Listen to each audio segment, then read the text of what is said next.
Salut Romain, merci de nous accorder cette entrevue sur les toits du monde à Tenerife, dans un cadre assez incroyable avec l'océan en arrière-plan. J'ai cru comprendre que c'était un élément assez important pour toi.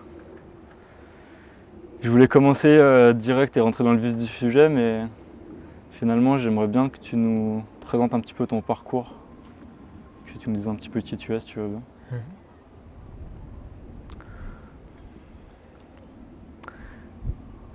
Ce qui est intéressant, c'est que peut-être de démarrer par le fait que j'ai pas eu vraiment de cheminement spirituel avant mes 14 ans.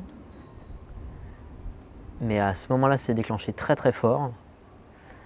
Et je me rappelle, malgré le fait que j'étais encore très cartésien, peut-être encore 2-3 ans avant, j'étais en colonie de vacances. C'était une grande expérience dans ma vie, les colonies de vacances, c'était hyper important. Et parfois, j'avais besoin de me retirer du groupe quand j'avais beaucoup d'émotions. Et j'allais me poser en tailleur. Donc j'avais vu ça nulle part. J'allais me poser en tailleur et je méditais. Et je revenais, j'étais plus centré. J'ai encore cette mémoire aussi.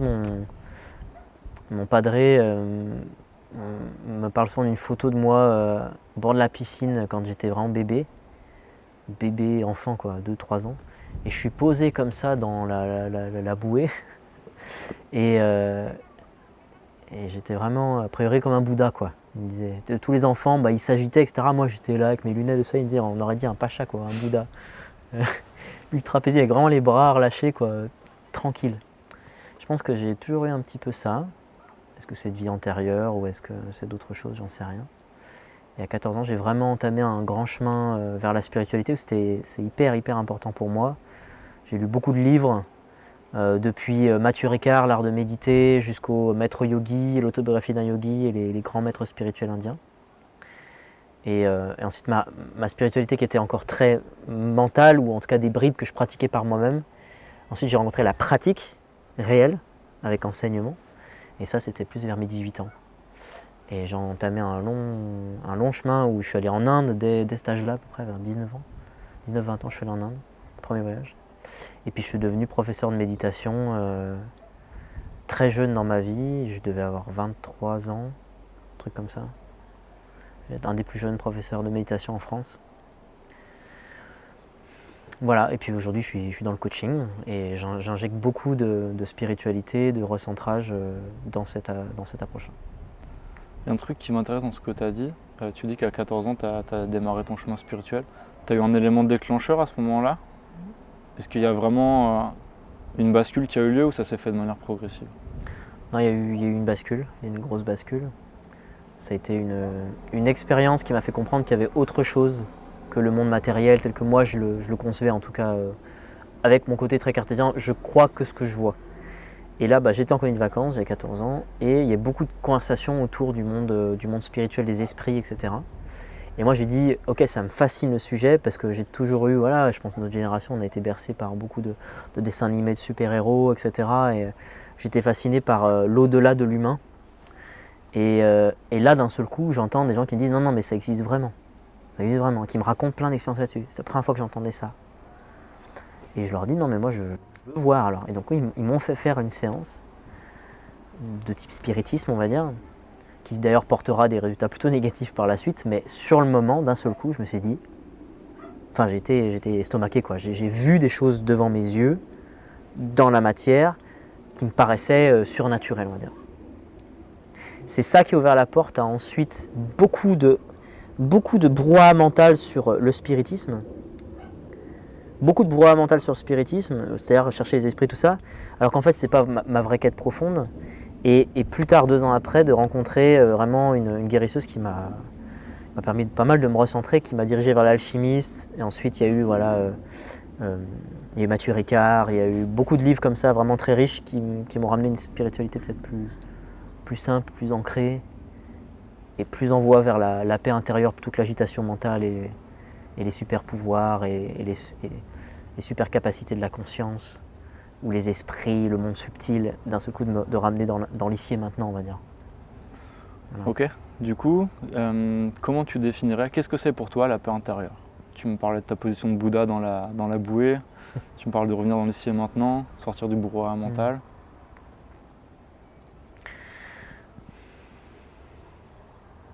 Je pourrais y faire mon vieux sage chinois, mais c'est quelque chose qui s'expérimente à l'intérieur. Je pense qu'il y a eu vraiment une bascule entre les moments où j'ai lu des choses dans les livres et où je les ai expérimentées en moi. Et encore plus fort aussi quand j'ai rencontré des maîtres spirituels et que j'ai vu, ou j'ai plus que vu, j'ai ressenti des états de conscience plus vastes chez d'autres êtres humains. Où d'un seul coup, tu arrives en la présence de quelqu'un et puis, boum, il y a quelque chose qui s'installe, quelque chose qui se pose, il y a quelque chose qui s'étend en soi et d'un seul coup, tout devient plus vaste, plus grand. Comme si parfois aussi dans certains lieux énergétiques, des temples que j'ai visités en Inde très anciens, des grottes très anciennes de méditation, ou comme si la gravité était plus puissante, où le mental a moins de prise. Voilà, donc ça a été beaucoup d'expérience en fait. Puis après, de chercher à réitérer cette expérience dans ma vie avec la pratique, parce que j'ai pratiqué quand même pendant 7 ans, 6-7 ans la méditation et la respiration quotidienne, et j'en sortais pas beaucoup de cette rigidité-là, de cette discipline-là. Et j'ai vécu aussi quelques moments qu'on pourrait appeler des moments d'éveil, des moments de conscience vraiment étendus, grâce à la pratique de la méditation, de la respiration, mais aussi avec des moments dans des voyages, dans des lieux énergétiques forts, aussi dans des moments, je pense, de transe, qui n'étaient pas du coup liés à la pratique de la méditation, mais peut-être en dansant ou en chantant des mantras, par d'autres biais aussi, où j'ai exploré une grande expansion de conscience et un retour à ce que j'appellerais moi la paix intérieure. Pour moi, en fait, si je dois définir la paix intérieure, c'est l'état d'origine. Il n'y en a qu'un. Tout est imprégné de cet état, chaque cellule, chaque atome, tout est imprégné de cet état profond. Mais c'est comme s'il y avait c'est pas 2 dimensions, mais c'est comme s'il y avait un cheminement qui se fait, comme depuis le Big Bang, depuis une source qui est pure, on va dire, qui est que dans l'amour, la paix, la profondeur, le silence complet. Et derrière ça, il y a une agitation du monde.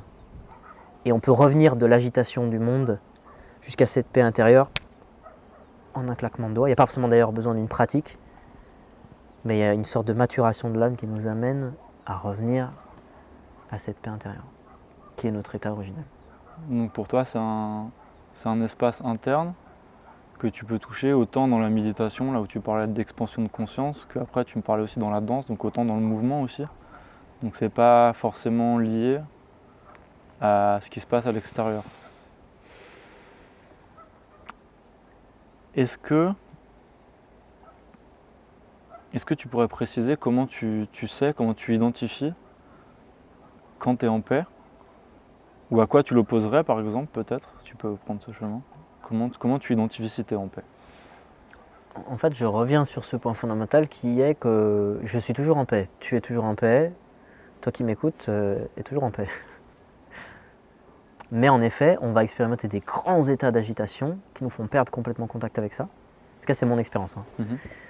Qui me fait perdre complètement contact avec ça. D'ailleurs, en ce moment dans ma vie, j'expérimente une période qui est très intéressante. Donc après une dizaine d'années d'exploration avec la méditation et la spiritualité, ça m'arrive là de revenir dans des états de conscience plus agités qu'à une certaine époque de ma vie, il y a peut-être quelques années, où j'étais beaucoup plus dans la pratique et où peut-être j'avais accès à la paix intérieure beaucoup plus quotidiennement qu'aujourd'hui. Aujourd'hui, je suis beaucoup dans le déploiement de mon activité, où tu vois, je prends soin de ma pyramide de Maslow, je prends beaucoup plus soin de mes besoins primaires, mon activité professionnelle. Forcément, une activité d'entrepreneur et de coach, c'est très prenant quand tu n'as pas la sécurité du salariat. Donc, je pense que j'ai fait exprès, je savais que je voulais moins développer ma spiritualité pour prendre soin de ma matérialité, tout en parallèle, en gardant une vraie conscience là-dessus. Mais donc, je crois que j'ai fait le choix consciemment là, de payer le prix, de me focaliser plus sur la densité de la matière, qui va avec son lot d'inconvénients et d'agitation, on va dire. Et ce qui est intéressant, c'est que ça m'arrive du coup régulièrement, peut-être même sans pratiquer, de revenir quand même dans la paix intérieure. Parce que peut-être que je l'ai beaucoup pratiqué et qu'aujourd'hui, peut-être même sans pratique, j'arrive à revenir dans des états de conscience profonds, ancrés, stables, vraiment dans cette paix intérieure originelle, on va dire. Comme si le chemin était peut-être comme plus facile à emprunter parce que tu l'avais emprunté de nombreuses fois. Ouais. Parce qu'il y a une chose que tu m'as dit tout à l'heure qui m'a paru un peu paradoxale, où tu me disais que tu avais une pratique quotidienne, Ouais. rigide, c'est le mot que tu as employé, Ouais. et qui en même temps t'amenait à un espace de paix où tu me disais que la paix, c'est de l'expansion. Et comment tu combines ce paradoxe d'expansion qui, dans ma compréhension des choses, est plutôt du coup détendu, avec une rigidité dans la pratique. Parce que tu arrives avec une rigidité te dire il faut que je le fasse, Mhm. et puis après, pendant la pratique, tu lâches prise. Hmm. Mais c'est vrai que j'ai trouvé cette injonction paradoxale dans la spiritualité indienne, ce qui m'a fait prendre de la distance avec cette spiritualité. Enfin, je dirais prendre de la distance vis-à-vis de certains dogmes, pas de la spiritualité en elle-même, mais du dogme. C'est-à-dire toutes les règles de vie qui doivent t'amener vers l'éveil. La manière dont c'est pratiqué. Ouais, enfin en tout cas, si tu veux t'éveiller, il faut que tu suives cette liste-là, Ouais. grosso modo. Ok. Voilà. Et ça, avec le temps, plus le temps passait, plus c'était quelque chose qui sonnait plus juste pour moi. Et en même temps, maintenant, avec quelques années de plus, d'avoir lâché un peu beaucoup de dogmes, on va dire, j'observe que la discipline a aussi quelque chose d'essentiel. Et que donc, c'est a priori un grand équilibre qui n'est pas évident à trouver entre discipline et complet lâcher-prise dans la paix intérieure qui est déjà là de base. Discipline pour pratiquer quelque chose qui m'amène à la paix intérieure et lâcher-prise sur le fait qu'elle est déjà là. Voilà, c'est vraiment un truc paradoxal très intéressant avec ce sujet-là. Ce serait quoi pour toi l'enjeu de connecter à la paix intérieure, de ressentir ces moments-là? Ou est-ce que c'est une quête pour toi d'avoir ces moments-là fréquemment? Je pense que j'ai lâché l'enjeu avec le temps. Je pense que je me mettais une petite pression quand même vers l'éveil spirituel. Où ça devenait un peu mon alpha et mon oméga. De me dire, en fait, s'il y a un tel état, enfin aussi quand on le touche, quand on le vit, dire putain, il y a ça qui existe, quoi, c'est tellement bon, c'est tellement beau, je sais pas, c'est pour. En fait, tout le monde l'a vécu. Selon moi, j'ai une théorie comme quoi tout le monde l'a vécu, on l'a tous vécu, peut-être sur des fractions de secondes. Par exemple, quand on est en présence d'un bébé, et qu'on s'émerveille devant un bébé, quand on vient de faire l'amour et qu'on est dans un complet lâcher-prise, quand on est face à la mer, sur des fractions de ou un très beau coucher de soleil, une très belle montagne, ces instants où la conscience s'expand très fort, ce sont des moments d'éveil en fait. Voilà. Après, c'est vrai que quand on va dans un cheminement spirituel, on va chanter, danser, on va pratiquer la méditation, on va rencontrer des maîtres spirituels. Donc on va dans des endroits où l'énergie, la vibration est beaucoup plus haute, ça facilite en effet cette expérience.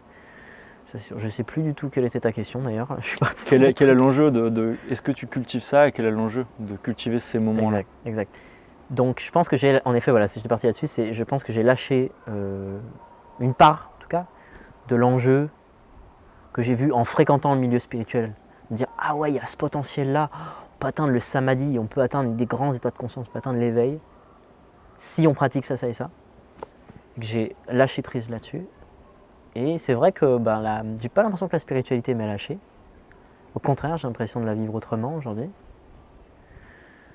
J'avoue quand même qu'avec le recul, je pense que ce que j'ai vécu était fondamental. J'ai un respect immense pour les traditions et pour ce qu'elles portent. J'ai aussi un regard critique sur certaines choses. Et aujourd'hui, j'ai une préférence claire pour ma vie aujourd'hui et beaucoup plus libre. Je vois de toute façon, il y a toujours un coût à. J'ai l'impression qu'il y a toujours un coût à payer, quoi. Donc t'as pas lâché parce que c'était trop dur, de ce que j'entends, mais t'as lâché plutôt parce que tu te sentais appelé par autre chose, parce que ton chemin il n'était pas dans explorer plus longtemps cette voie-là, tu te sentais appelé vers autre chose, peut-être faire ton chemin à toi.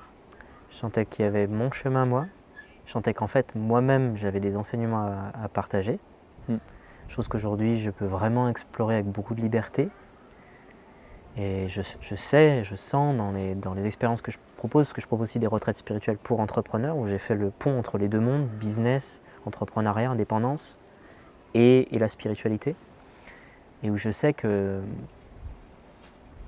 j'arrive à faire vivre des beaux retours à soi à pas mal de personnes, avec aussi une approche qui est peut-être plus personnelle, mais j'ai même pas envie de dire personnelle, en fait, on s'en fout.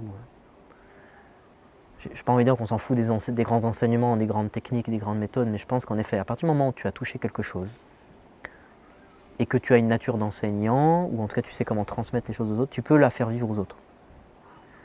Je pense qu'en effet, c'est difficile de faire vivre des choses beaucoup plus au-dessus que ce qu'on a vécu soi-même. Ça, c'est sûr. Je pense qu'on peut quand même faire vivre parfois des choses un tout petit cran parfois au-dessus de ce qu'on a vécu soi. Mais en effet, peut-être pas beaucoup.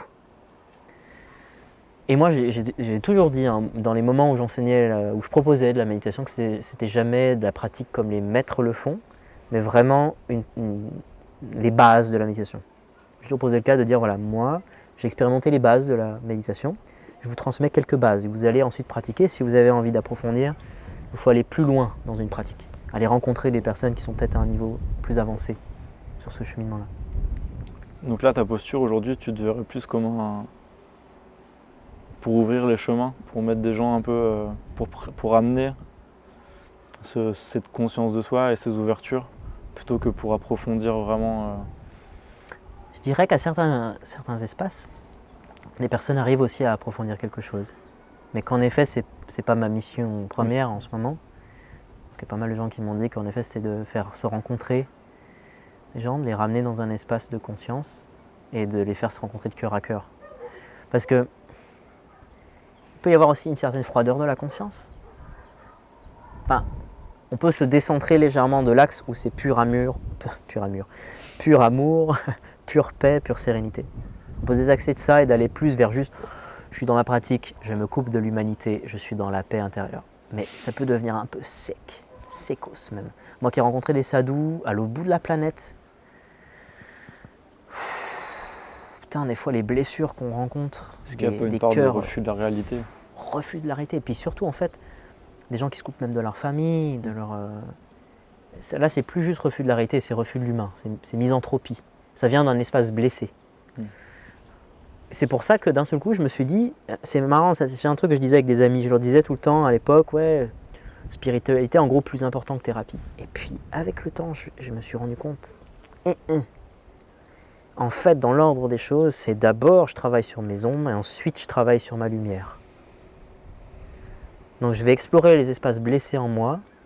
En parallèle, hein, je peux pratiquer la méditation, etc., il n'y a pas de problème, mais si je ne mets pas quand même un accent particulier sur le fait d'aller voir ce qui bloque dans mon ego, je risque de partir en quête spirituelle. Et moi, le nombre de gens que j'ai vu se casser la gueule, pas juste se casser la gueule, mais faire vraiment du mal. Des guides spirituels, des enseignants, beaucoup de gens, ou des gens dans les ashrams complètement paumés, mais quand je dis paumés, mais paumés de chez paumés, des cassos quoi. Des gens qui étaient coupés d'eux dans leur schéma à fond, qui pouvaient suivre aussi un gourou et qui s'étaient perdus en chemin. Mais alors, sous une couverture de maître spirituel? Sous une couverture de je suis un chemin spirituel, je suis un gourou, pas je suis moi, hein, je vais vers, j'ai un cheminement d'eux. Et je trouve ça dommage. Il y a une chose que tu as dit au tout début et que là tu as réévoqué, tu parlais de paix, d'amour et de sérénité. Et au début, tu as parlé de paix comme sentiment, comme état d'être originel, il me semble que c'est ce que tu as dit. Oui. Souvent, on entend dire que l'état d'être originel, la source d'énergie universelle, c'est l'amour. Est-ce que tu fais une distinction entre la paix et l'amour? Non. Mais attention, quand je dis un non ferme comme ça, c'est un non dans mon expérience. Je me reprends parce que je sais que j'ai l'habitude, le mauvais réflexe d'être un peu ferme, c'est ma personnalité. Oui, mais on parle de ton expérience. Quand je dis avec cette énergie ferme, c'est ça part, voilà, je vous parle de mon expérience. Non, de ce que j'ai ressenti, moi, ça va ensemble. Paix, amour, joie profonde, éclatante. C'est une joie, c'est une paix intense. C'est mon ancien maître spirituel, on va dire, Sri Ravi Shankar, qui disait ça. J'aimais beaucoup quand il parlait de ça. Une paix intense. C'est-à-dire, c'est pas la paix, je suis en paix, je fais rien. Non, c'est une paix qui jaillit de soi, de chaque cellule de soi, avec un regard qui brille comme ça quand on rencontre ces personnes-là qui ont ce regard flamboyant. Il est rempli d'amour, il est rempli de sérénité, il est rempli de joie. Et ça, pour moi, c'est ça l'état originel. Ce serait une paix active, paix, on pourrait dire. Elle peut être inactive ou elle peut être active, mais elle est centrée dans cet axe. Et il n'y a rien qui peut l'en sortir même. Est-ce qu'aujourd'hui, tu as des pratiques encore régulières pour continuer à cultiver, à emprunter ce chemin vers la paix? Respiration, méditation, ça ce sera toujours ma base, je pense. Parce que la voie dans laquelle j'étais, l'art de vivre, et Sri Sri Ravi Shankar, son enseignement est vraiment basé sur respiration, méditation, et c'est très précieux. C'est très précieux, même, je dis souvent, dans la pratique de la méditation, beaucoup de gens qui viennent vers moi qui me disent « Putain, c'est la première fois que j'arrive à vraiment bien méditer, j'ai essayé plein de choses, et là j'ai vraiment goûté à un vrai état profond. » Je leur dis oui, parce que la pratique de la méditation, beaucoup en francophonie, on va dire, dans le monde occidental, a été beaucoup imprégnée par la mindfulness, plus par la pratique bouddhiste, qui nous emmène dans la méditation un peu comme ça, quoi, juste avec guidée, mais sans pratique préliminaire. Et en effet, dans la voie indienne, en tout cas dans celle dans laquelle j'étais, on pratique quasiment toujours un peu de respiration avant de méditer. Donc en gros, on va déjà ramener l'esprit, le monkey mind, l'esprit singe qui est agité dans tous les sens. On va déjà respirer et on va déjà commencer à le calmer avant de méditer. Donc au moment où on a terminé de respirer, on a déjà, c'est comme si, mais j'adore cette image, imaginez un verre, okay, où j'ai mis du sable dedans, j'ai tourné, parce que ça c'est l'agitation quotidienne de mon mental, okay, j'ai tourné, donc il y a les sédiments qui tournent, les sédiments c'est les pensées. Donc j'ai les sédiments qui tournent. Et la respiration, c'est comme si j'arrête de faire tourner ma cuillère, donc mon mental qui fait agiter mes pensées, je la retire, et je respire. Je laisse le temps que le mouvement de l'eau s'arrête. Et quand le mouvement de l'eau s'est arrêté grâce à ma respiration, j'arrête de respirer et là, je suis dans l'immobilité. Je relâche tout. Et là, dans ce lâcher-prise, je suis reconnecté à la pleine présence. Donc ça, tu disais qu'au début, tu avais une pratique, on ne va pas revenir dessus, mais qui était un peu rigide, que tu faisais quotidiennement. Tu as dit que tu avais beaucoup lâché aujourd'hui parce que tu mettais le focus sur ton entreprise ou ta vie professionnelle en tout cas. Quelle place ça a pour toi aujourd'hui? Tu te crées des espaces, ça vient de manière spontanée quand c'est le moment? Je me crée des espaces, c'est quand même quelque chose sur lequel je suis vraiment en train de retravailler dans cette période-là, vraiment de ramener des moments plus réguliers de méditation, par exemple le matin avant de bosser, après mon réveil. Ouais. C'est quelque chose que j'essaie de remettre en place. Et puis aussi j'ai la chance d'animer des retraites et des immersions régulièrement. Et aussi des temps hebdomadaires avec les gens que je coach où quand je suis en groupe, je leur propose un peu de méditation. Donc j'ai aussi une connexion hebdomadaire avec des groupes où je le transmets. Et c'est vrai qu'il y a un principe avec la transmission quand on est dans l'éducation. Quand on transmet quelque chose, on retient 90% de ce qu'on transmet. Le mode d'apprentissage le plus puissant, c'est l'enseignement, étonnamment. On retient 90%. Donc c'est vrai que j'ai remarqué aussi que le focus que ça demande d'enseigner ou de transmettre quelque chose, par exemple de faire méditer un groupe, je médite, je ne dirais pas aussi profond, mais presque encore plus facilement en fait. Parce que je me connecte énergétiquement à tout un groupe, je suis là pour eux et je me centre encore peut-être plus rapidement. Ouais.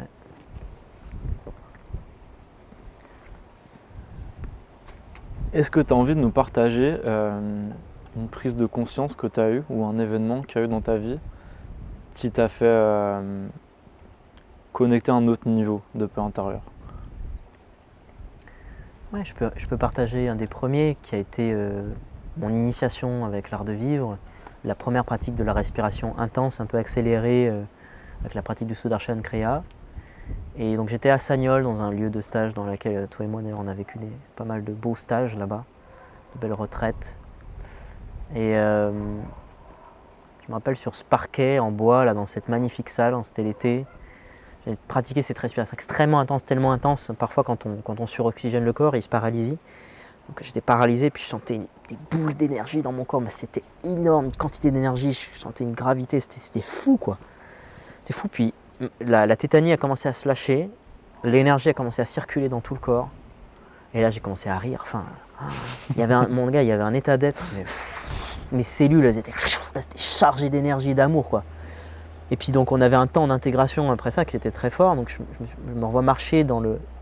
Sagnol c'est un golfe, donc vous imaginez une sorte de plaine comme ça avec quelques petites collines, de l'herbe verte magnifique, une petite montagne et dans le Vercors, on parle du Vercors, le soleil, les papillons qui volent autour de moi et là juste je ris moi de mon ego, de mes blocages de ces dernières années. Je ris. Ouais, c'est vraiment comme une petite description de l'éveil comme pas mal certains maîtres l'ont décrit. Moi ça a duré une semaine cet état. Ah oui. Pas à cette intensité-là, mais vraiment les gens me disaient putain mais Romain c'est dingue quoi, l'énergie qui se dégage de toi. Ouais, j'ai vraiment là il y a eu un puissant éveil à ce moment-là.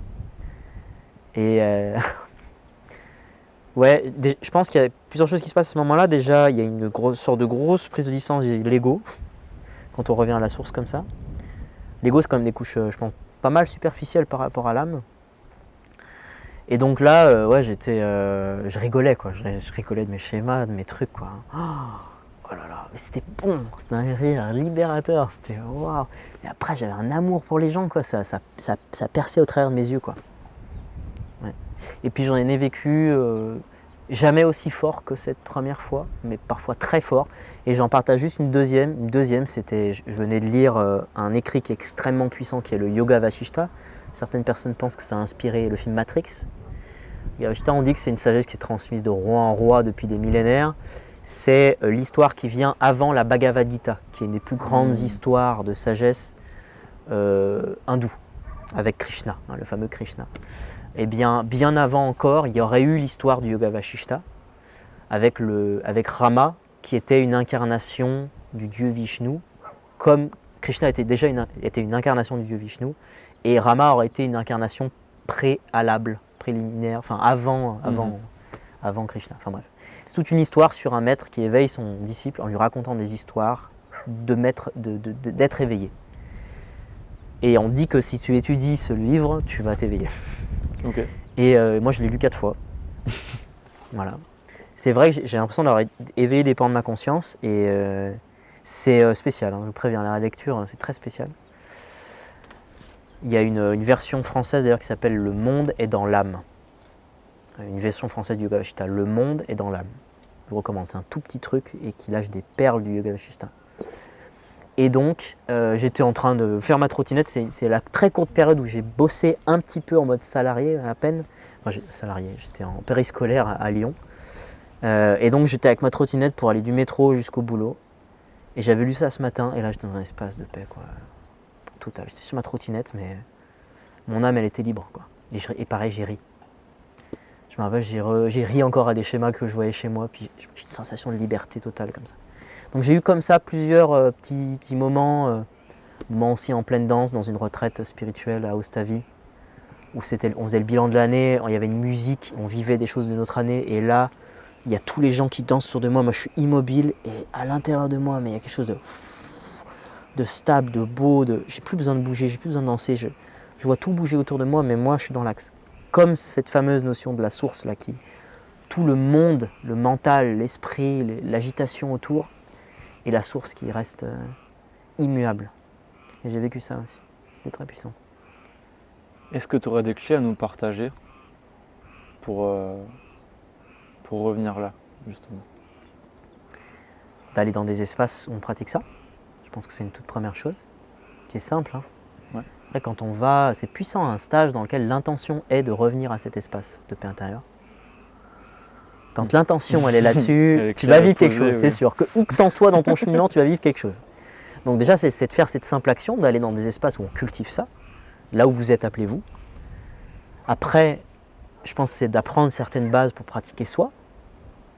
Il y a des bases qui sont plus qualitatives que d'autres, ça c'est clair. Quand je vois le nombre de gens qui viennent vers moi, qui me disent la méditation, c'est indubitable pour moi, j'y arrive pas, j'ai essayé plusieurs fois, je suis en train de me dire bon, c'est un peu dommage parce qu'en fait c'est pas si compliqué. Je respire un petit coup avant avec une certaine technique. Je calme mon système nerveux. Une des meilleures techniques, si vous regardez sur internet, c'est la respiration alternée des narines. Respiration alternée des narines. Nadi Shodhana Pranayama. C'est une technique de respiration indienne qui est assez simple à pratiquer. Vous devez avoir des tutos sur YouTube, à mon avis, il y en a plein, qui permet de calmer le système nerveux. Donc de pratiquer ça 3 minutes avant de méditer, ça c'est radical, c'est hyper puissant. Puis il y a plein d'autres techniques de respiration qui je pense seraient bonnes avant. On était par exemple chanter des mantras aussi. Moi quand je chante des mantras, qu'après je médite, la transition elle se fait comme ça quoi. Donc avoir des petites bases pour pratiquer soi, aller dans des espaces avec des groupes où l'intention est le retour à la paix intérieure. Lire des livres sur le sujet, je pense que Eckhart Tolle, par exemple, ça restera une lecture incroyable pour nous occidentaux. Incroyable. Moi, j'y viens et j'y reviens. D'ailleurs, le deuxième livre, Mettre en pratique le pouvoir du moment présent. Pas juste le pouvoir du moment présent, mais mettre en pratique. Il y a des exercices de méditation. C'est bien de lire peut-être le pouvoir du moment présent d'abord, hein, mais ensuite se focaliser sur mettre en pratique le pouvoir de l'instant présent. Ouais, on revient à ce que tu nous disais au début, Très entre costaud. la théorie, lire des livres, et puis un moment, le vivre, quoi. Et le vivre, le vivre, et le vivre. Voilà, déjà pas mal. Et méditer quand on est au bord de la mer, ou face à un bébé, quand on fait l'amour, quand on touche à cet espace d'expansion. Laissez le temps de vivre ce moment-là. Parce qu'en fait, là, c'est le moment où il n'y a pas besoin de pratiquer. Là, c'est le moment où il y a juste besoin de lâcher prise et vivre le truc. Être dans le présent. Ouais. Il y a une question que je trouve drôle, que j'ai envie de te poser, c'est est-ce qu'il faut se battre pour la paix? Non. Et non. Quoique dans certains cas, peut-être que l'énergie guerrière est nécessaire, par exemple pour rapporter un peu de discipline quand on s'est perdu. Ou je pense à certains peut-être tibétains, quand les Chinois sont arrivés avec les armes pour leur prendre des grands livres sacrés qui étaient très précieux. Peut-être qu'à ce moment-là, c'était pas la paix intérieure, la réaction, qu'il fallait se battre, qu'il fallait courir, qu'il fallait réagir. J'aurais pas de réponse absolue à cette question. Je dirais que je ne sais pas. Et que peut-être, parce que moi j'honore l'énergie guerrière très fort. C'est-à-dire pour moi la guerre, il n'y a rien de mal à la guerre. Pour être un peu percutant là et vous choquer. Pour moi il n'y a rien de mal à la guerre. D'ailleurs quand on lit les grands écrits védiques, il y a beaucoup d'espaces de guerre. Si on regarde les grands écrits sacrés, il y a beaucoup d'endroits où il y a eu la guerre. Peut-être que la guerre d'ailleurs, si elle arrive dans ce plan-là, c'est pour mieux nous ramener à la paix. Mais c'est quoi la guerre, dans la manière dont La guerre, c'est la violence. La guerre, c'est l'affrontement, c'est l'inverse de l'amour. Enfin d'ailleurs, ça peut partir d'un espace d'amour, hein, pour protéger. Mhm. Mais in fine, c'est quand même, je vais te déchiqueter la gueule, quoi. Je vais te rentrer dans l'art. C'est le conflit, c'est la violence. Et dans ce plan-là, sur Terre, c'est omniprésent. On ne se rend pas compte à quel point c'est omniprésent. Et c'est un plan qui justement nous amène à vivre les opposés très forts, des espaces de très grande beauté, de très grande paix, de très grande sérénité, de très grand amour. En Inde, on vit ça très fort, les opposés. Et puis d'un seul coup, tu traverses la rue, tu sors de l'ashram, et là, tu as des gens qui mendient, qui sont dans une misère extrême. Tu as de la violence, tu le sens dans les rapports hommes-femmes. Vraiment, tu regardes des regards noirs. Je me rappelle des conflits, je sortais de l'ashram en Inde, et là, je vois des mecs se battre avec une violence vraiment, mais ils auraient pu s'étriper, quoi, je sentais. Tu vois, ça aurait été ok, tu vois. Et énergétiquement, à 5 mètres, il y a la porte de l'ashram, et là, tu rentres dans un espace de bliss et de gens hyper bienveillants, quoi. Donc, l'expérience dans ce plan, elle est extraordinaire. Donc, la guerre a peut-être un rôle à jouer aussi. Donc toi, ce serait pas la guerre pour défendre la paix, mais ce serait la guerre pour expérimenter le contraire de la paix et pour pouvoir permettre l'expérience contraire. Je dirais pas que j'irai forcément cette voie-là pour expérimenter, mais ceux qui ont lu justement la Bhagavad Gita, Krishna enseigne à Arjuna le prince qui doit aller se battre contre ses cousins qui menacent le royaume. C'est ses cousins. Il doit se battre contre eux. Il veut pas. Il tremble. Il est sur le chariot de guerre. Il tremble comme as. Et Krishna lui dit non.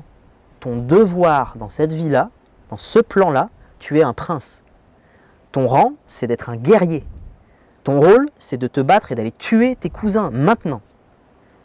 Et ça ne t'empêche à aucune fraction de seconde d'être dans la source et dans la paix et en contact avec le divin. Même en tuant tes cousins. Donc Mais là, on est là, on est clairement sur un enseignement spirituel d'un niveau supérieur. Hein. C'est costaud. Hein. Mais moi, ça me parle beaucoup. Donc là, on revient sur l'intention. On revient sur l'intention aussi. Ouais. Ok. Est-ce qu'il y a quelque chose que tu voudras ajouter, nous partager une petite chose là? Non, j'ai rien à ajouter. J'ai justement ça, peut-être. C'est qu'il n'y a rien à ajouter sur ce sujet. Il n'y a rien à ajouter, il y a tout à expérimenter. Peut-être même, j'ai envie de dire, ici et maintenant, vous qui êtes en train de regarder cette vidéo, prendre une grande inspire Et sur l'expire, relâchez, lâchez prise. Et ça y est, vous y êtes. J'ai plus envie de parler. Je te remercie déjà pour tout ce partage. C'est très précieux pour moi. Je suis très heureux de pouvoir partager ce moment avec toi. Est-ce que tu veux nous dire un peu plus ce que tu fais et comment on peut te retrouver si on veut te suivre un petit peu Bien sûr. sur les réseaux Peut-être plus spécifiquement pour ceux qui sont peut-être aussi un pied dans l'entrepreneuriat ou dans le fait d'être indépendant. Il y a les retraites entrepreneurs dans le cœur qui sont un espace extraordinaire.